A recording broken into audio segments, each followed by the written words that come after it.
આગળ વાત જાફરાબાદની કરીએ। આ તરફ જાફરાબાદના દરિયામાં 3 નંબરનું સિગ્નલ લગાવવામાં આવ્યું છે।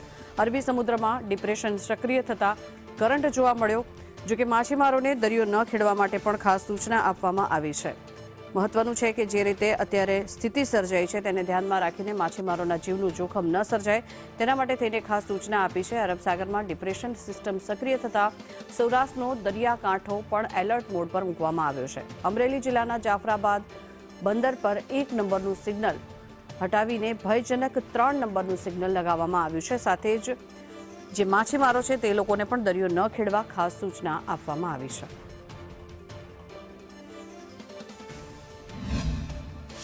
અરબી સમુદ્રમાં ડિપ્રેશનના કારણે જાફરાબાદના દરિયાકાંઠે હવામાન ખાતાની આગાહી મુજબ છેલ્લા 24 કલાકથી 1 નંબરનું સિગ્નલ લગાવવામાં આવ્યું હતું, પરંતુ હવામાન ખાતાની આગાહી મુજબ હાલની જે પરિસ્થિતિ છે આપને હું દ્રશ્યો બતાવીશ કે જાફરાબાદના દરિયાકાંઠે તીવ્ર ગતિથી મોજા ઉછળી રહ્યા છે અને હવામાનમાં પલટાવો આવી રહ્યો છે।